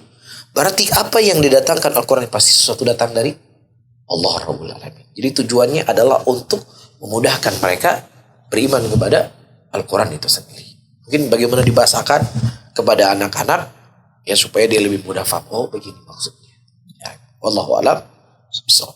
Mungkin lebih ke bahasanya ya Ustaz ya, yang harus kita bisa imbangi saat ingin berkomunikasi dengan anak. Baik, kita kembali bacakan beberapa pertanyaan yang masuk. Ini dari 0852 14142314 Ustaz yang juga sudah masuk. Bismillah Ustaz, setiap orang tua pasti ingin anaknya hafal Al-Quran supaya bisa membawa orang tuanya ke surga kelak. Di zaman sekarang pun juga sudah banyak sekali sekolah yang menawarkan hafal juz 30. Tapi ternyata banyak juga anak-anak yang walaupun sudah hafal lumayan banyak juznya, tapi perilakunya tidak mencerminkan seperti penghafal Al-Quran. Seperti ada kasus anak SMP yang sekolah menghafal Al-Quran tapi ternyata berhubungan badan dengan adiknya dan lain-lain. Kita tidak menyalahkan dia menghafal Al-Qurannya, tapi kira-kira kenapa ya Ustadz bisa menjadi seperti itu? Padahal tujuan orang tua menyuruh anaknya untuk menjadi penghafal Al-Quran sekalian agar sifat dan sikap anaknya bisa menjadi baik. Tapi memang tidak sedikit kejadian seperti ini. Kira-kira apa ada tahap yang terskip Ustadz? Misalnya terlalu fokus menghafal dari TK sampai lupa diajarkan adab atau bagaimana Ustadz? Barakallahu fiik. Allahul musta'an. Allahul musta'an. Para hadirin dan hadirat rahimani rahimakumullah. Banyak faktor dan banyak aspek Ya, kenapa terkadang Al-Quran itu tidak berbekas pada diri seseorang? Yang pertama, Rasulullah SAW mengatakan dalam hadisnya, "Kullu mauludin yulad alal fitrah." Setiap anak yang lahir itu terlahirkan dalam keadaan fitrah. Tapi ibu dan bapaknya yang menyahudikannya, menasranikannya, dan memajusikannya. Baik, ini faktor pertama. Ya, dan ini adalah pengkhabaran yang dikhabarkan oleh Nabi SAW. Apa maksudnya? Orang tua, seperti yang kita sebutkan tadi, dia adalah suri tauladan yang paling terbaik yang dipandang oleh anak-anaknya. Apa yang dibuat oleh orang tuanya baik menurut mereka, dan apa yang ditinggalkan oleh orang tuanya itulah jelek, itulah pandangan anak-anak. Nah, ketika orang tua dia mengantarkan anaknya untuk menghafal Al-Quran di sekolah agama, yang menghafalkan Al-Quran, maka orang tualah yang akan mewujudkan dan menciptakan kehidupan Al-Quran dalam rumahnya. Tapi kalau seandainya anaknya dia suruh hafal Quran, kemudian bapak dan ibu supaya tidak direpotkan dengan anak, HP yang dikasih. HP itu kan istilahnya solusi yang paling terbesar ya untuk ibu dan bapak tetap eksis dengan kegiatannya, tanpa terrepotkan dengan anak dalam keadaan dia bisa punya banyak anak tinggal dikasih HP. Betul, inilah solusi Anda hari itu. Ya, itu solusi Anda pada hari ini. Dan itu juga solusi Anda untuk besok hari. Anda tidak terrepotkan, Anda tetap eksis dengan kegiatan Anda, dengan anak Anda memberikan HP. Tetapi sebenarnya Anda sedang memberikan racun kepada anak Anda, yang racun itu tidak mematikan yang sekarang. Tapi racun itu akan mematikan dia suatu saat. Cepat atau lambat, maka Anda akan mendapatkan hal-hal yang na'udzubillah. Ada seorang anak dia berzina dengan adiknya sendiri. Kenapa ini terjadi? Ini sesuatu hal yang gak pernah kita dapatkan di zaman dahulu. Sepertinya ya. Saya SMP, saya SMA, mungkin bapak dan ibu, ayah bunda juga demikian. Gak pernah merasakan hal yang seperti ini.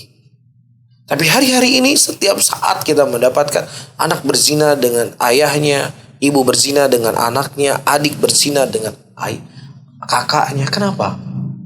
Karena orang hari ini begitu mudah untuk mengakses, menonton video-video yang tidak senonoh. Ya, nah di mana dia arahkan? Kemana dia mengarahkan itu semua? Ya sudah, siapa yang ada di hadapannya? Ya, ini adalah dampak yang na'udzubillah akan menghancurkan kehidupannya.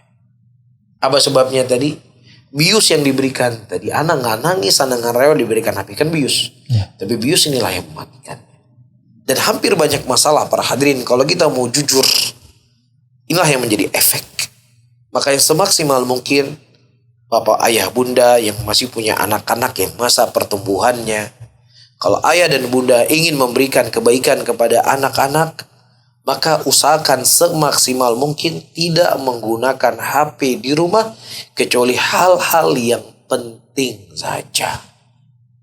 Tapi kalau seandainya di tangan ibu HP terus, di tangan ayah HP terus, jangan harap. Kecuali siapa yang dirahmati oleh Allah, anak-anak kita akan sejalan selaras apa yang dengan kita, apa yang kita inginkan. Jadi caranya apa? Titik lemah anak-anak sekarang di HP. Maka jauhilah titik lemah tadi. Ya, sehingga seperti yang dikatakan tadi, bukan Al-Quran yang salah, tapi kita sebagai orang tua yang tidak menghidupkan suasana Al-Quran di rumah. Apa yang telah dia dapatkan di sekolah itu akan hilang, lenyap dalam hitungan menit mungkin. Dengan dia melihat kedua orang tuanya. Ini faktor. Di antara dan di sana ada faktor-faktor yang lainnya, cuman inilah faktor di antara faktor yang paling besar. Nah, Allah a'lam. Kemudian apa selanjutnya? Yang satu lagi Ustadz, ini kita kembali bacakan.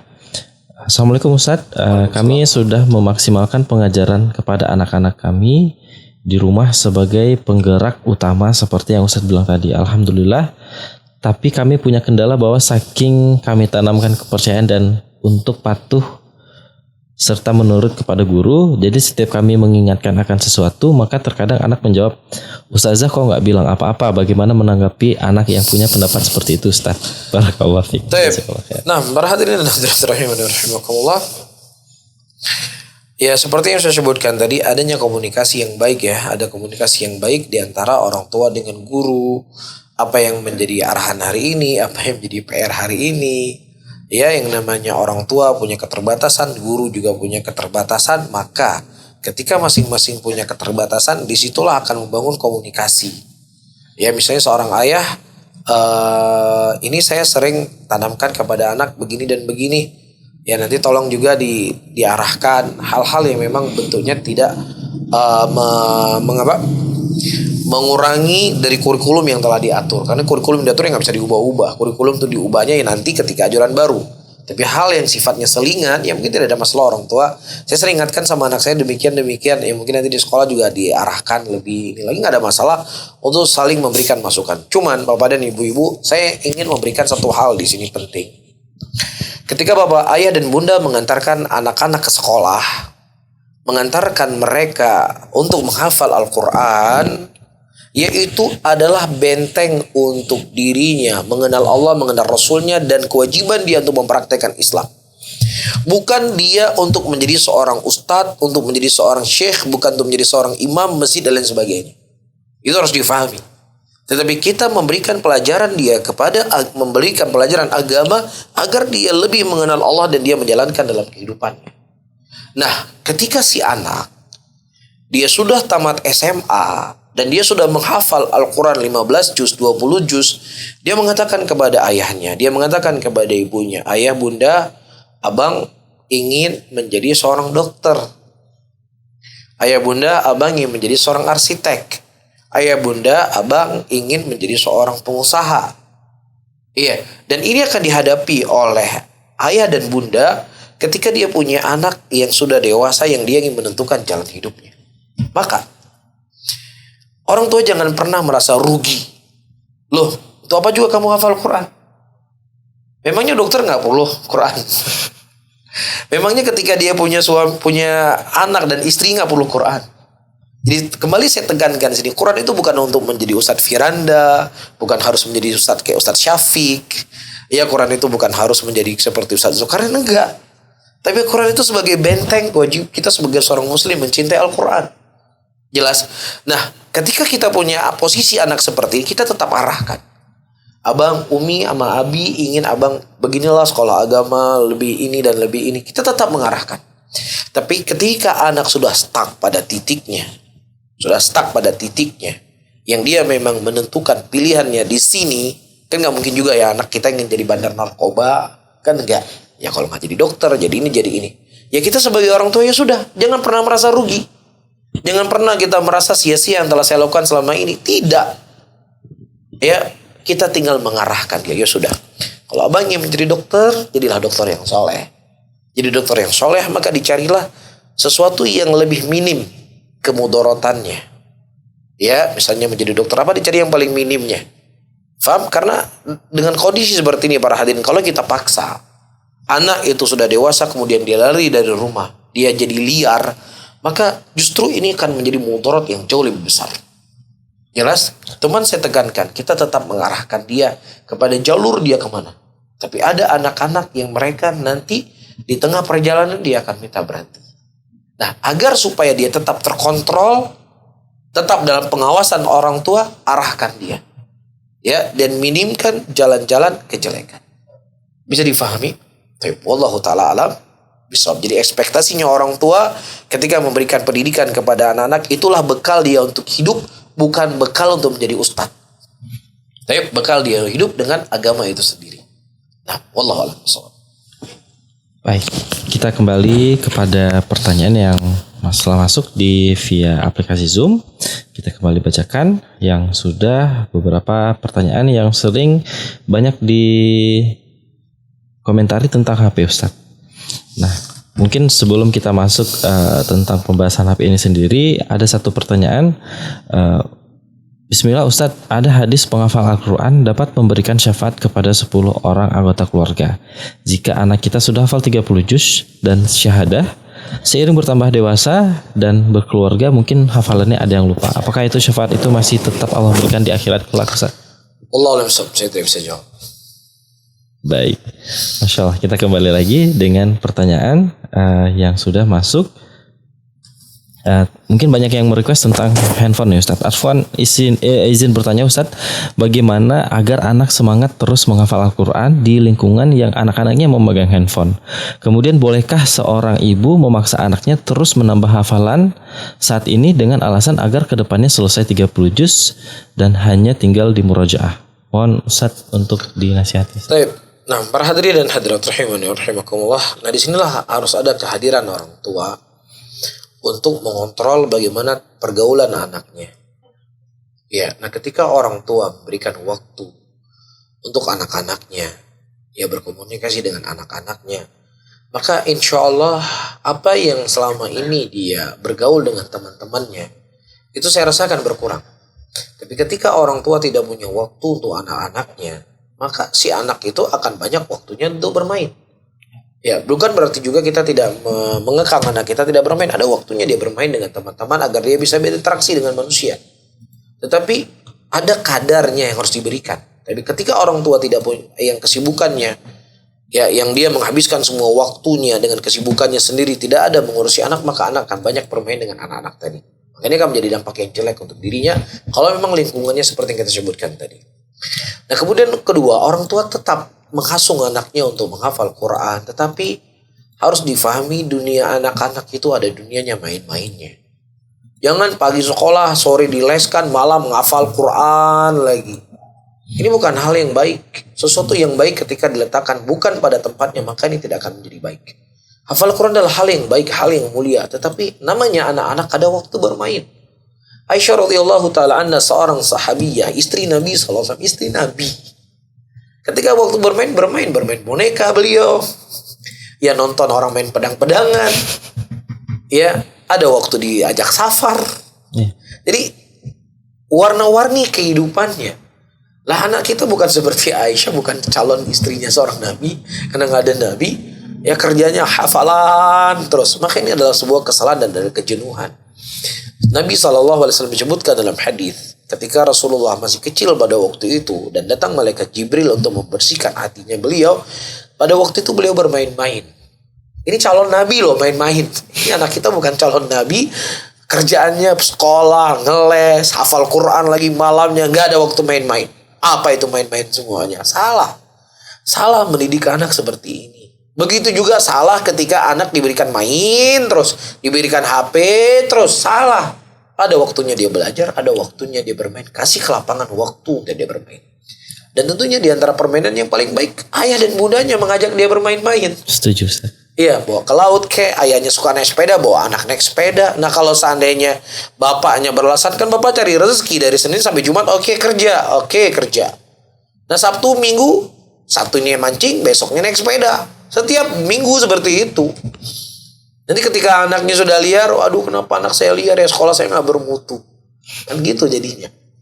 Jadi ada waktu yang harus Anda berikan kepada anak-anak Anda. Bukankah dalam Al-Quran seperti yang telah kita sampaikan pada parenting kita sebelumnya, ya diskusi seorang ayah dengan ibu lebih banyak dalam Al-Quran ya penyebutannya. Kenapa? Karena orang tua, ayah bukan hanya menafkahi si anak, tapi ayah juga harus memberikan waktu untuk anak-anaknya. Allahu a'lam bishawab. Masya Allah. Mungkin dari jawaban Ustaz tadi sudah terwakilkan semuanya tentang beberapa pertanyaan yang ingin diselesaikan tentang masalah handphone Ustaz. Karena kalau bicara masalah gadget ini nggak akan ada habisnya dan ya, mungkin ada kajian khusus nanti ya. Iya. Ini sama Abu Zaid nanti. Insya Allah. Kita kembali ke pertanyaan selanjutnya Ustadz. Bismillah, anak kami di pesantren tahfiz Ustadz sudah masuk tahun kedua, tapi hafalannya masih sangat-sangat sedikit dibandingkan dengan teman-temannya. Dan saya selalu berdoa dan memotivasinya. Apakah memang kemampuannya demikian Ustadz? Nah, jelas para hadirin dan hadirat rahimani rahimakumullah. Di antara anak-anak umur yang paling terpenting bapak dan ibu merasa bahagia kalau anak punya akhlak yang baik, punya perangai yang baik, karena itu modal yang terbesar dari yang dia miliki ketika dia akan bergaul dengan manusia. Adapun masalah hafalan, ya ini tergantung dari kecerdasannya seseorang. Ya, nah ketika kita mendapatkan anak beretika, beratitude, perubahan akhlak itu merupakan hal yang sangat luar biasa. Ya, nah adapun hafalan seperti kita sebutkan tadi. Keterbatasan manusia itu berbeda-beda satu dengan yang lainnya. Dan justru Ketika dia berjalan pelan, terkadang akan memberikan bekas yang lebih besar kepada dia sendiri daripada orang yang menghafalnya lebih cepat. Baik. Saya punya cerita waktu Syekh Syafi'i pernah ke Indonesia, ke sini, ke Aceh. Beliau pernah bercerita, beliau punya murid beberapa orang. Nah murid beliau ada yang murid pintar sekali, Masya Allah. Ada satu murid dia cacat. Hari Jumat datangi Syekh pingin setoran Quran. Syekh agak gimana ya, beliau cerita, beliau agak berat. Soalnya hari Minggu hari libur, tapi datang juga dia menghafal Quran. Ya Syekh nggak menganggap ini anak, nggak selesai lah Quran, dia cacat, terus juga hafalnya lambat. Ekspektasinya Syekh kepada murid yang lainnya. Tapi apa yang terjadi? Justru anak yang cerdas ini di tengah perjalanan dia meninggalkan hafalan Quran. Tadi yang tertatih-tatih menghafal dengan segala kekurangan fisiknya, justru dia khatam Al-Quran. Dan Syekh subhanallah cerita di sini sambil beliau menangis. Mengingat bagaimana usaha seorang tadi dalam dia menghafal Quran. Jangan dicela anak ketika hafalan yang sedikit. Ya, selama dia punya kesemangatan untuk menghafal, tetap diberikan motivasi dan jangan direndahkan, jangan disepelekan. Ya, tetap diberikan motivasi ya agar dia terus terdorong. Namun ada hal-hal nanti pada satu titik tertentu, memang seseorang itu punya keahlian tuh macam-macam. Ada keahlian menghafal, ada keahlian menganalisa dan lain sebagainya. Dan ketika memang anak berhenti pada titik tertentu, memang dia tidak punya keahlian dalam menghafal, dan Anda sebagai orang tua sudah berusaha dan dia juga sebagai anak telah berusaha, maka itu insya Allah tercatat di sisi Allah Subhanahu Wa Taala dan difokuslah dia kepada hal apa yang buat dia mudah untuk dia mengetahui. Allah. Jazakallah khair Ustaz untuk jawabannya. Masya Allah sudah sangat terwakilkan semua atas jawaban yang sudah dipaparkan oleh Ustaz kita. Dan sedikit kami ingatkan kembali bagi sahabat yang ingin bertanya, mungkin akan kita batasi sekitar 2 pertanyaan lagi ya. Berhubung juga kita sudah berada di akhir penghujung kajian pada siang ini. Dan kembali kita bacakan pertanyaan yang sudah masuk melalui aplikasi Zoom. Assalamualaikum Ustadz. Waalaikumsalam warahmatullahi wabarakatuh. Bagaimana menyikapi sikap anak yang ketika dinasihati tetapi selalu dijawab sesuai pendapatnya, bukan dibantah? Apakah ini sikap yang baik Ustadz? Sesuai apa? Apakah, saya ulangi, bagaimana menyikapi sikap anak yang ketika dinasihati tapi dijawab sesuai pendapatnya, tapi bukan dibantah Ustadz? Dalam konteks bukan dibantah. Apakah ini sikap yang baik atau bagaimana Ustadz? Para hadirin dan hadirat rahimani rahimakumullah, ketika Nabi Allah Ibrahim alaihissalam beliau berdiskusi dengan anak beliau. Ini seorang nabi lah ya. Ya bunai ini arafil manam anni adbahuka fandur mata tara. Wahai anakku, sesungguhnya kau melihat dalam mimpiku aku menyembelihmu. Bagaimana menurut engkau? Ya, nah seorang nabi berdiskusi dengan anaknya yang masih kecil pada waktu itu. Taib, dan kita bukan nabi, kita bukan rasul. Ketika kita mengarahkan sesuatu, kemudian ternyata anak kita menjawab dengan jawaban yang sopan dan dia memberikan pandangan-pandangan. Nah, kalau seandainya memang pandangannya itu baik, pandangannya yang bagus, maka disitulah Anda semangatkan dia. Dan itu akan memberikan pendidikan yang sangat besar untuk anak-anak. Pertama, kita mendidik anak kita menjadi seorang leader, seorang berpikir untuk membuat sebuah keputusan. Dan itu dididik dari sejak kecilnya. Yang kedua, ya anak kita akan memandang orang tua saya nggak egois. Saya anak kecil, saya ditampung apa yang saya sarankan kepadanya. Dan ini akan membuat rasa cinta ayah dan bunda itu semakin dengan anak itu semakin erat dan semakin kuat. Itu kalau seandainya apa yang dijawab adalah hal yang baik, pendapatnya adalah hal yang bagus, maka ditampung saran tersebut. Ya, seperti yang saya sebutkan tadi, akan memberikan pendidikan anak tersebut menjadi seorang leader, pemutus sebuah keputusan. Dan ada rasa cinta anak kepada ayah yang berlebih ketika dia memandang saya anak kecil, orang tua sudah tua, tapi dia mau menerima saran saya. Ini akan memberikan efek yang luar biasa kepada anak. Baik. Terakhir Ustadz, ada pertanyaan mungkin kita doublekan saja. Bismillah Ustadz, kemana kita akan lanjutkan pendidikan anak kita yang sudah menghafal Al-Quran? Kemudian kita ingin membahagiakan kedua orang tua yang masih hidup dan mendidik anak dengan sekolah dan mengaji. Tapi kedua tersebut sulit untuk dilaksanakan dengan keadaan ekonomi yang seadanya. Secara Islami, mana yang harus kita dahulukan Ustadz? Apakah kita mengerjakan berbakti kepada orang tua atau mendidik anak kita? Barakallah. Baik, para hadirin dan hadirat rahimani rahimakumullah, kalau ditanya kemana kita lanjutkan anak kita menghafal Quran, tentunya cukup banyak pendidikan agama, pendidikan Al-Quran ya yang bisa diantar ke sana. Kira-kira mana yang lebih pantas, mana yang lebih cocok dengan anaknya, dan mana yang dia memiliki kemampuan untuk mengantarkan anaknya. Namun ya ketika mereka melakukan rihlah, perjalanan ya bagi seorang anak, dan itu adalah metode jalannya para ulama salaf terdahulu. Mereka rihlah, melakukan perjalanan ya karena banyak pelajaran yang akan dia petik. Dia akan melihat banyak guru, dia akan berguru dengan banyak orang, dan dia akan bertemu dengan banyak manusia, dan ini insya Allah akan mengembangkan cara dia berpikir. Ya, seseorang ketika dia berkutat kehidupannya hanya seputar BL saja, akan berbeda dengan orang sudah lihat B, sudah lihat D, sudah lihat N, sudah lihat L, sudah lihat BB, dan seterusnya. Akan berbeda pandangannya dia. Apalagi dia sudah semakin jauh dia pergi, maka semakin jauh dia akan memandang sesuatu. Maka siapa orang tua punya kemampuan, maka lakukanlah anaknya melakukan perjalanan rihlah. Dan saya tidak menyarankan umur SMP dia sudah rihlah jauh-jauh. SMP itu anak butuh kasih sayang dari orang tua, masih butuh dicium-cium dari orang tuanya, dipeluk. Tapi ketika umur sudah titik dia bisa melakukan rihlah, maka yang punya kelapangan berikanlah rihlah kepada anak. Dan yang kedua, Bapak dan Ibu-ibu yang dimuliakan oleh Allah, di antara nafkah yang paling terbaik yang dikeluarkan oleh orang tua adalah nafkah untuk pendidikan anaknya semaksimal mungkin.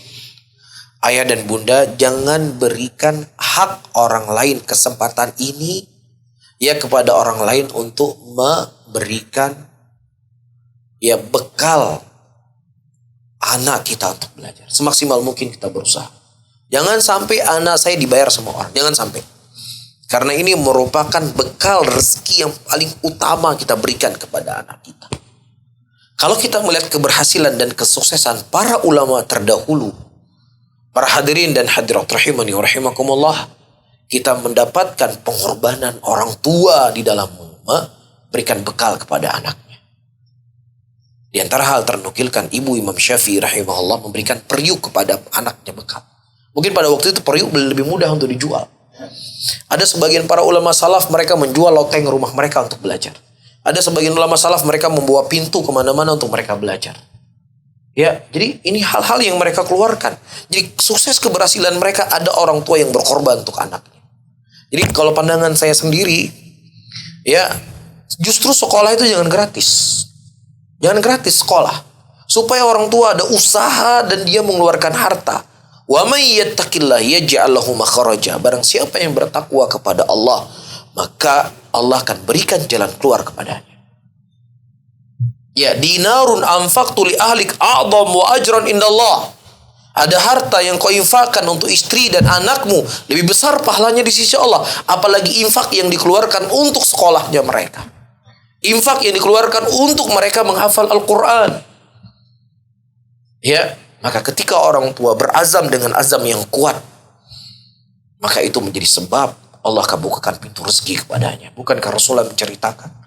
Ada dua orang yang bersaudara, yang satu belajar, yang satu menafkahi. Kata Rasulullah, engkau mendapatkan rezeki karena engkau telah menafkahi saudaramu yang belajar tadi. Ya, jadi saya tegaskan kembali Bapak dan Ibu-ibu, ini sebab rezeki yang paling besar. Jangan biarkan anak kita dibayar oleh orang lain. Biarkan pahala itu mengalir kepada kita. Ketika dia menjadi ulama, kita yang mendapatkan pahala itu, bukan orang lain. Ya, beda halnya ketika dia memang sudah tidak punya kemampuan. Setelah dia berusaha semaksimal mungkin, itu lain masalah. Ya, tetapi jangan di awal, siapa yang bisa sponsori anak saya ya? Siapa yang bisa? Aduh, kita seorang laki-laki. Ya, hal yang paling utama, itulah yang saya sebutkan tadi. Dan insya Allah kita akan melihat keberkahan yang lebih di situ. Baik. Nah, adapun soal yang ditanya tadi, maka semaksimal mungkin ya dia berbakti juga kepada orang tuanya, dia berusaha semaksimal mungkin, berazam kuat, berniat kuat, memohon kepada Allah Subhanahu wa taala, mudah-mudahan di situ ada jalan keluar bagi dia untuk memberikan pendidikan kepada anak-anak. Bukan berarti, saya tegaskan kembali, bukan berarti di sana pendidikan yang gratis, bukan berarti nggak bagus ya. Nah, ketika ada orang di sana memberikan, ya alhamdulillah. Cuman saya berbicara di sini ketika ada orang tua ya punya kemampuan, ya cari sekolah yang gratis saja lah. Ini salah. Kenapa saya katakan salah? Karena itulah harta yang paling utama kita keluarkan untuk anak kita. Jangan sampai orang lain membiayakan anak kita untuk belajarnya dia. Karena itu rezeki, nafkah yang paling terbaik. Nah, Allah Ta'ala alam. So, mungkin ini yang bisa saya sampaikan pada kajian kita di pagi dan menjelang siang hari ini. Allah Ta'ala.